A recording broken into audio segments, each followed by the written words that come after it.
This is the image that defines Petra, Al-Khazna, the Treasury, a wonder of the ancient world carved from living rock.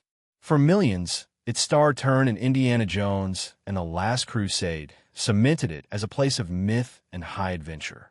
This is the Petra everyone knows, the jaw-dropping capital of a lost kingdom that mastered the desert. But what if I told you that this iconic facade is just one chapter in a much, much older story? A story that kicks off not 2,000 but 9,000 years ago. For centuries, the world figured Petra was born from the ambitions of wealthy traders around 300 BC. But hidden just a few miles away, a staggering discovery has completely rewritten its timeline, revealing a secret that lay buried for millennia. In this video, we're journeying back to a time long before the Nabataeans, before the Romans, to uncover the 9,000-year-old secret that changes everything we thought we knew about this legendary city. To really get the secret, we first have to understand the Petra of legend. Long before it was the icon we see today, Petra, or Rakhmu, as its inhabitants probably called it, was the booming capital of the Nabataean kingdom. The Nabataeans started out as a nomadic Arab Bedouin tribe, wandering the deserts of northern Arabia. But by the 4th century BC, they began to settle in the rocky, fortress-like landscape of southern Jordan, a place practically built for defense. Their genius wasn't just in picking a secure spot. It was in seeing its incredible economic potential. Petra sits at a strategic crossroads, linking the great trade routes between Arabia, Egypt, and the Mediterranean Sea. The Nabataeans became the savvy gatekeepers of this commerce. They controlled the fabled incense road, a lucrative network that moved precious frankincense and myrrh from southern Arabia and spices from Asia to the hungry markets of the West. This trade made them fabulously wealthy.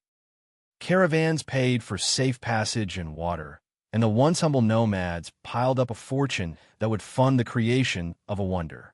By the 1st century AD, under King Aretas IV, Petra was at its absolute peak.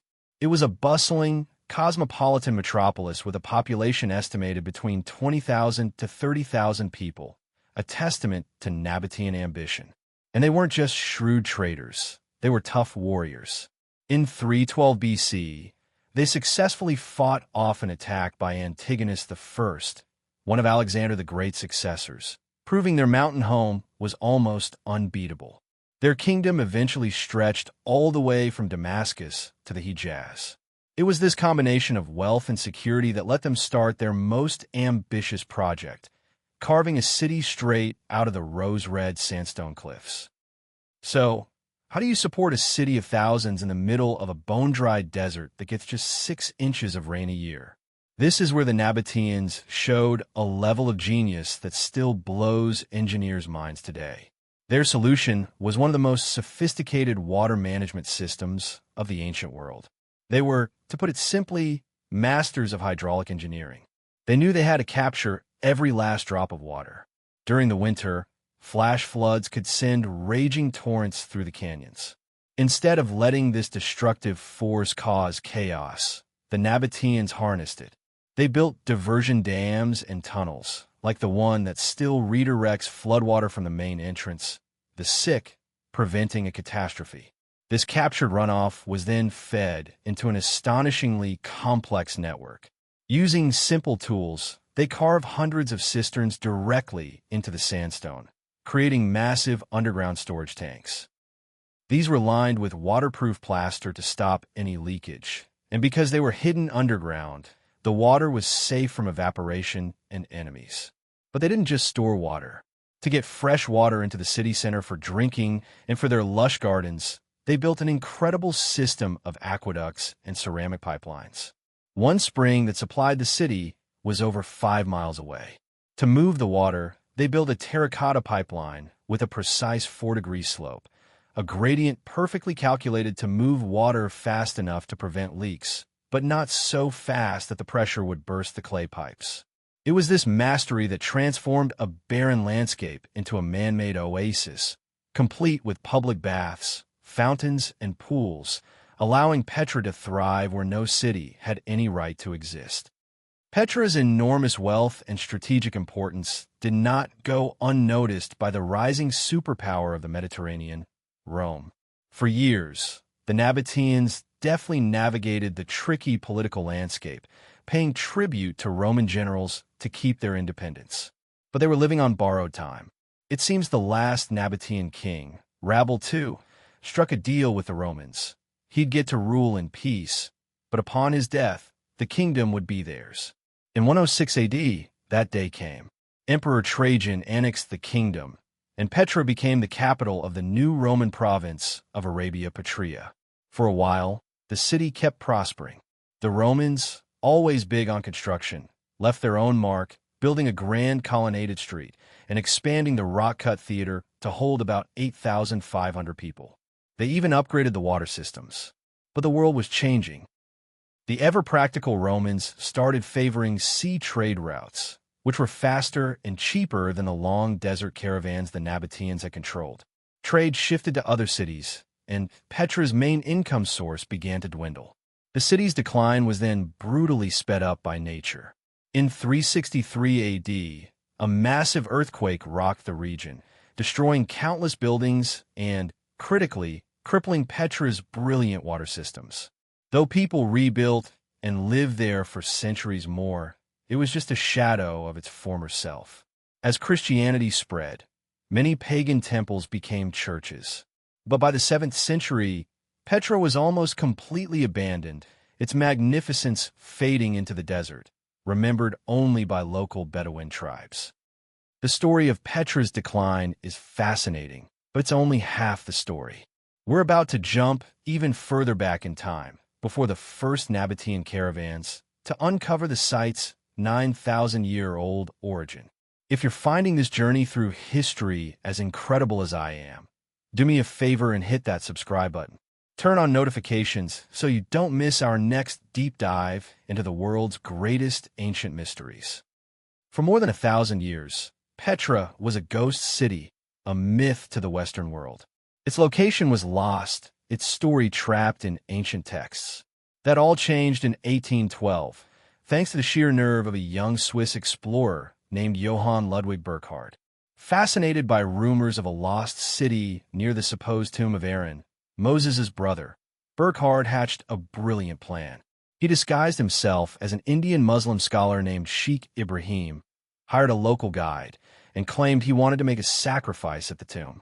His guide led him through a narrow, winding canyon, the gloomy passage known as the Sick. After walking for nearly a mile, the canyon walls suddenly fell away to reveal an unbelievable sight.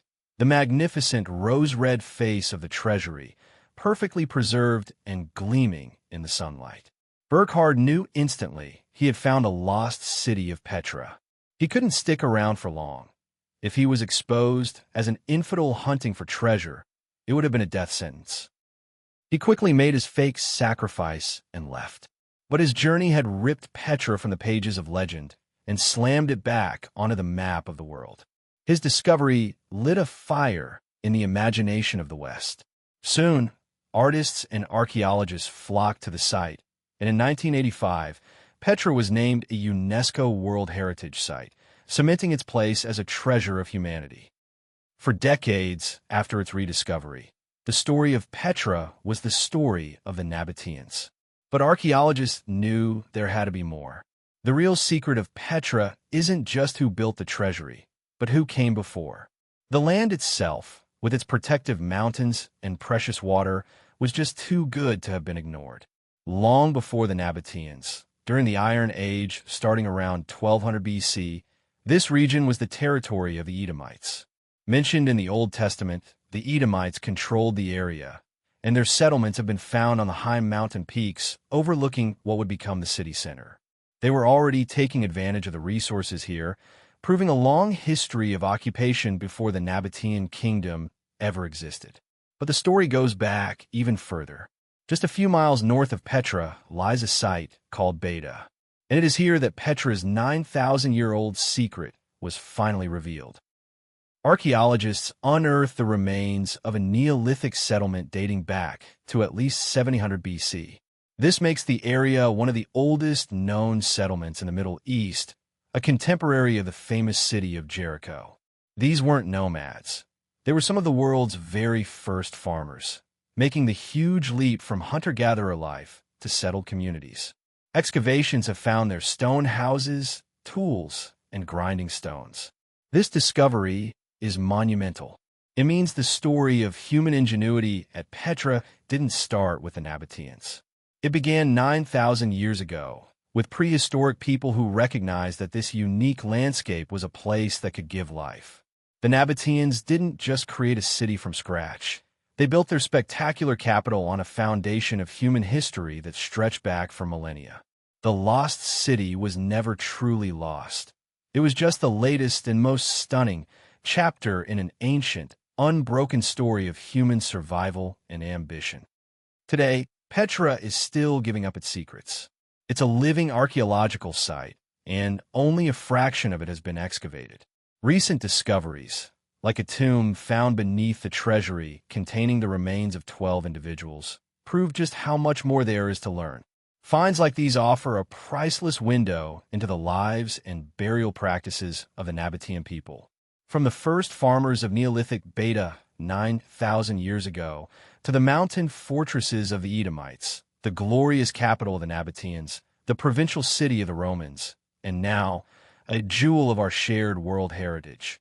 Petra is so much more than a city of rock.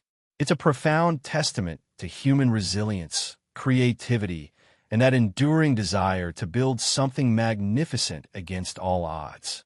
The Treasury might be the face of Petra, but its true soul lies in this immense, unbroken timeline, a 9,000-year-old secret that has, at last, been revealed. What other ancient mysteries are just waiting to be uncovered? Let us know in the comments below what lost city or hidden history you'd like us to explore next. And for more deep dives into the world's most incredible archaeological sites, check out our playlist on screen now. Thanks for watching, and we'll see you on the next journey.